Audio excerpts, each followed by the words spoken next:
Theories about what will happen in the year 2012 are a lot like snowflakes. No two are alike. I've found while doing the research for this presentation that there is in fact a reason that there is so much disagreement among researchers about what is supposed to happen in the year 2012. Let's start with a very common claim that on December 21st, 2012, there will be some kind of alignment with the center of our galaxy. There are two main versions to this part of the theory. One camp says that the alignment will be when the sun rises above the horizon on December 21st, 2012, the winter solstice, that the sun will rise in the middle of the Milky Way galaxy, thus causing an alignment with the Earth, Sun, and the galactic center. And it does in fact seem to do this more or less. You can verify this with an astronomy program. There are, however, at least two problems with this.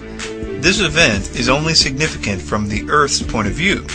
The precession cycle, or the roughly 26,000-year wobble of the Earth, only causes the effect of the stars changing position on the horizon, and therefore only the effect of a galactic alignment. If you were viewing this from anywhere else in the solar system, it would be totally insignificant.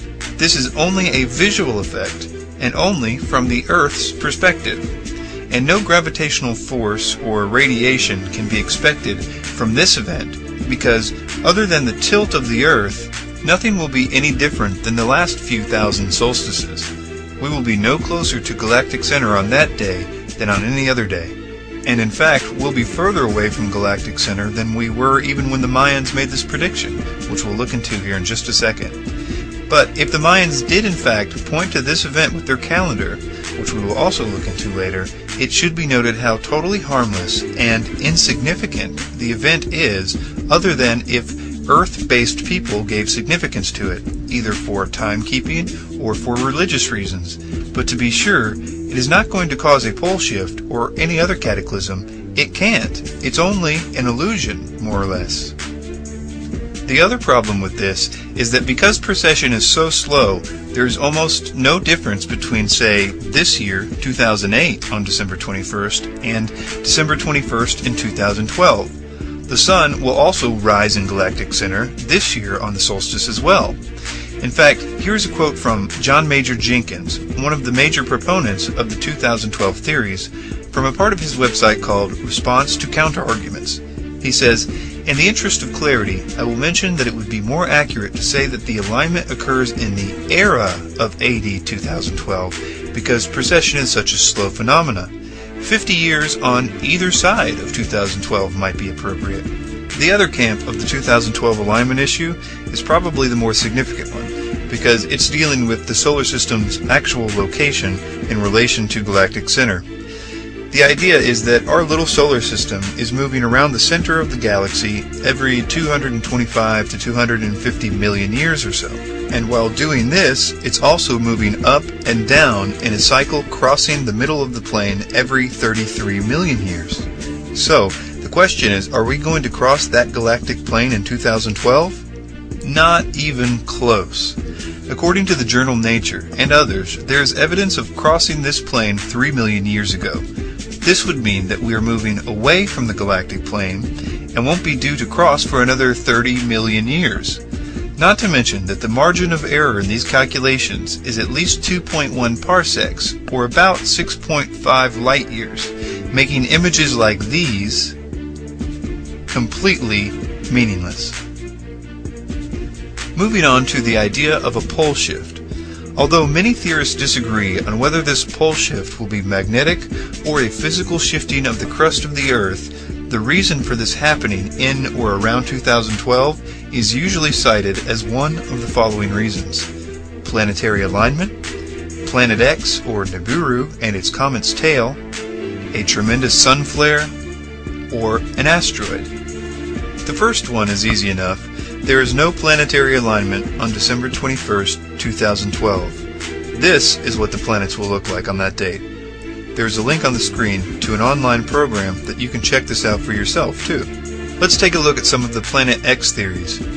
The idea of Nibiru, or Planet X, is traced back to Zecharia Sitchin and his translations of the Sumerian texts, and specifically to his interpretation of VA243 cylinder seal, which he says shows that the Sumerians knew of 12 planets, minus the sun and the moon, which they considered planets, and this would mean that there is another planet.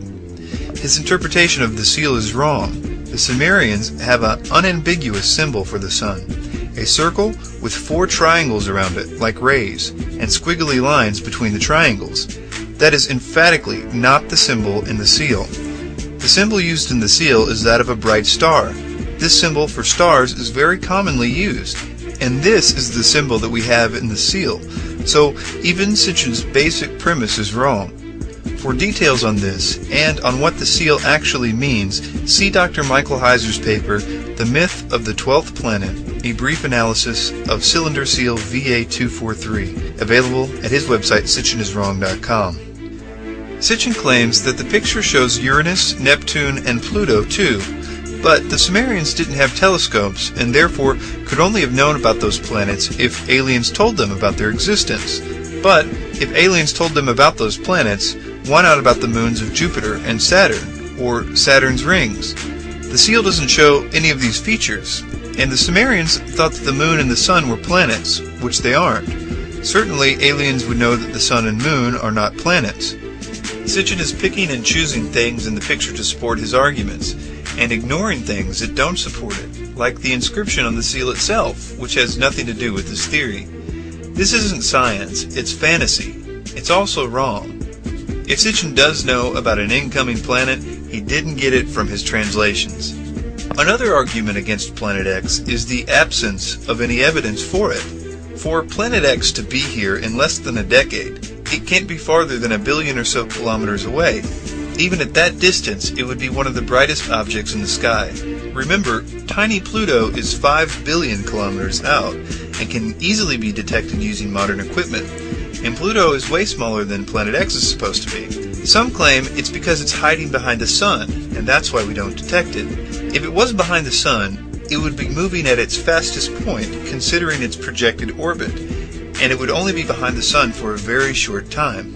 There are a lot of claims about Planet X out there, like the observatories being closed down to keep the information from the public, which is not true at all, besides the fact that they would need to confiscate every telescope in the world to keep this secret hidden. There's also been postings of pictures and other so-called evidence of Planet X, all of which have been shown to either be an admitted hoax or a mistake of some kind.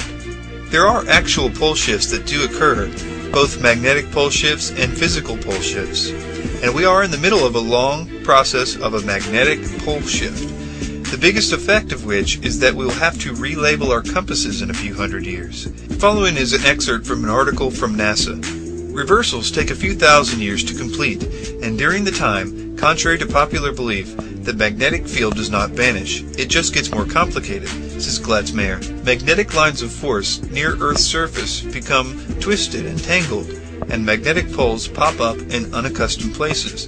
A south magnetic pole might emerge over Africa, for instance, or a north pole over Tahiti. Weird, but it's still a planetary magnetic field, and it still protects us from space radiation and solar storms.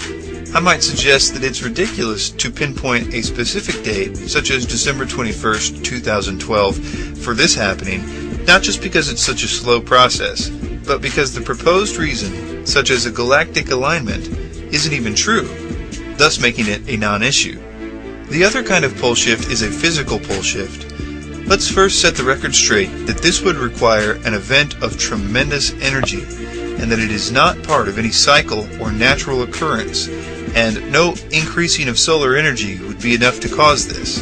We have actually had a few degrees shift of the poles in the past, but not a reversal by any means. It's what's called a true polar wanderer. William Sager, in an article entitled Texas A&M Oceanographer Challenges Plate Tectonics as a Reason for the Pole Shift, says, our data set indicates that this polar shift took place at a rate between 5 and 10 degrees per million years. He said,